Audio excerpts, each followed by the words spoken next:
I have a 16-pound Packer brisket in front of me, and I'm going to do something to it that would make most Texas pitmasters cringe. I'm going to cut it into 2-inch pieces, then grind it up. All of it, including the point. I know some of you are already shaking your heads and saying, "Dave, don't do it." But I have a very good reason for doing this, and I promise you, when you see what this brisket becomes, you're going to want to do the exact same thing. Stick around to the end. You're going to want to see this. I'm Dave, and this is Austin's Kamado Joe Masterclass.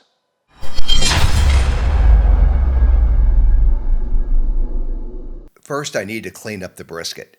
This is not a full competition trim, but you do have to remove the thin, rubbery fat before you cut the meat. This fat does not break down and render. The rest of the fat stays. I'm cutting everything into roughly 2-inch pieces. You don't need to be precise. If possible, make your cuts so there is a little fat and meat in every piece. Alright, why am I doing this?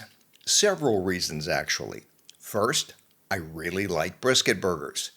There's a grocery store here in Austin, Texas called H-E-B that makes brisket burgers in-house, ground fresh every day. I buy them all the time for burgers, tacos, and even meatloaf. It's the best ground beef I've ever cooked with, and it's $9.49 a pound. A Packer brisket has two distinct muscles, the flat and the point. The flat, the leaner muscle, gives the ground beef structure. The point, the smaller, heavily marbled muscle on top, adds flavor and richness. This is why brisket burgers taste so good. Then I did the math. I paid $4.49 a pound for this whole Packer brisket. That's 16 pounds of ground beef for roughly what you'd pay for 8 pounds at the meat counter. But the cost savings is only part of the reason I'm doing this. The other reason is that most store-bought ground beef is actually a blend. It comes from dozens of different animals and is processed through a commercial facility. The USDA recommends cooking commercial ground beef to 160 degrees Fahrenheit because of the contamination risk that comes with it. When you grind your own beef from a single trusted source like your local butcher, you substantially reduce that risk. The brisket came from one cow and you know exactly how and when it was ground. Before any of this goes in the grinder, it needs to be very cold, nearly frozen. Cold meat grinds cleanly and the fat stays distinct instead of smearing into the mix. Get everything cold and you'll get the loose, open grind you want in a smash burger. Here's the mistake a lot of people make. You cannot trim and break down a whole Packer brisket and grind it right away. Just the handling, trimming it, cutting it into strips, warms the meat up fast, even if it started ice cold. So after I cut the brisket, it goes back in the freezer for about 45 minutes to let it firm up before any of it touches the grinder. I also put all of the grinder parts in the freezer. If you skip that step, you'll smear the fat instead of cutting it. You want the outside of the meat firm to the touch, not frozen solid.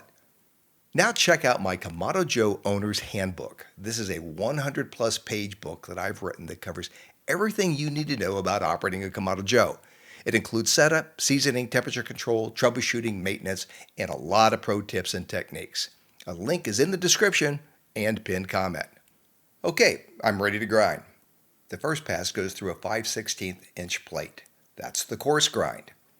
Once everything is through, it goes right back in, this time through a 1/4 inch plate. The first pass breaks down the structure, and the second pass gives you the fine, consistent texture you want in a finished burger blend, and it distributes the fat evenly throughout the grind. The texture is consistent in every bite. Look at that, $4.49 a pound. Let me show you what I can make with it. I use this ground brisket 3 ways, and I'm going to show you all 3.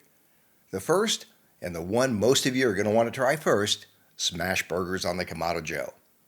You want that cast iron surface screaming hot before any meat touches it. I'm making 4-ounce burgers. That's a little smaller than most people expect. With a smash burger, the size of the ball determines the diameter of the crust. You want it thin and wide. Maximum contact between the beef and the hot cast iron. Here's what ground brisket does in a smash burger. The fat renders into the crust and caramelizes. That's the Maillard reaction, creating flavor. If you're adding cheese, use real American cheese, not cheese food. Check the label before you buy it. Most of what's sold as American cheese in the grocery store is processed cheese product. Real American cheese melts better and tastes better. The second use for this ground brisket is brisket tacos. I cook it the same way I cook any ground beef. Break it up as it browns and season it. The brisket fat renders and I'm essentially frying the taco meat in brisket fat. Same recipe I've always used, just better. That's 2 recipes down. The third one is the one that actually surprised me the most. The meatloaf. This is what opened my eyes to how much the quality of your ground beef matters in a recipe where the beef is the dish. Ground brisket meatloaf doesn't dry out. This is a meatloaf that's moist, tender, and full of flavor. 16 pounds of ground brisket, double ground, portioned, and in the freezer. At the grocery store, that would run $151. At the price I paid for this whole pack of brisket, it was $72. That's the same brisket at half the price, and I controlled every step: the trim, the fat ratio, and the grind texture. One important point: you need to invest in a dedicated meat grinder, not an attachment for a mixer. You need a powerful motor and interchangeable cutting plates.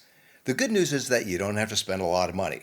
I bought this Backyard Pro model on amzn.to. A link is in the description.